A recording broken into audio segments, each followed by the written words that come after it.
అందరికీ నమస్కారం అండి. ఆంధ్రప్రదేశ్ రాష్ట్ర ప్రభుత్వ ఉద్యోగులకు భారీ శుభవార్తలు ప్రకటించిన సర్కార్.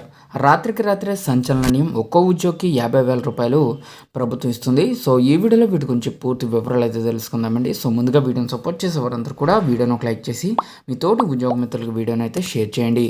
ఛానల్ని ఫస్ట్ టైం కనుక విజిట్ చేసినట్లయితే తప్పనిసరిగా సబ్స్క్రైబ్ అయితే చేసుకుని పక్కన ఉండే బెల్ సింబల్ని యాక్టివేట్ చేసుకోండి. ఆంధ్రప్రదేశ్ రాష్ట్రంలో గవర్నమెంట్ ఎంప్లాయీస్కి సంబంధించి ఏపీ ఉద్యోగులకు భారీగా వరాలను ప్రకటించడం జరిగింది. 2 నెలల పితృత్వ సెలవులు కూడా మంజూరు చేస్తూ ఉత్తర్వులు అయితే జారీ చేయడం జరిగింది. ఏపీ ప్రభుత్వ ఉద్యోగుల సంక్షేమం దిశగా సర్కార్ అయితే అడుగులు వేస్తుంది.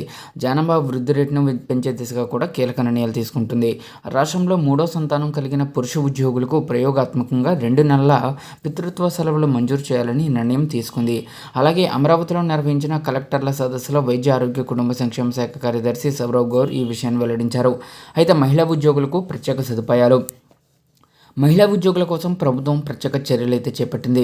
50 మందికి పైగా మహిళా సిబ్బంది ఉన్న కార్యాలయాల్లో చైల్డ్ కేర్ సెంటర్లు ఏర్పాటు చేయడం తప్పనిసరి చేయాలని నిర్ణయం తీసుకుంది. అలాగే రాష్ట్ర వ్యాప్తంగా పింక్ టాయిలెట్లు, షీ క్యాబ్స్ సేవలను విస్తరించనున్నారు. మహిళల భద్రతా సౌకర్యాల కోసం 172 కోట్లతో 23 వర్కింగ్ ఉమెన్స్ హాస్టల్ నిర్మాణానికి ప్రభుత్వం అనుమతి ఇచ్చింది. ఇక రెండో బిడ్డకు ప్రోత్సాహకం. సంతానలేమితో బాధపడుతున్న దంపతులకు కూడా ప్రభుత్వం సహాయం చేయనుంది. ప్రభుత్వ ఆసుపత్రుల్లో IVF చికిత్సపై రాయితీలు అందించనున్నారు.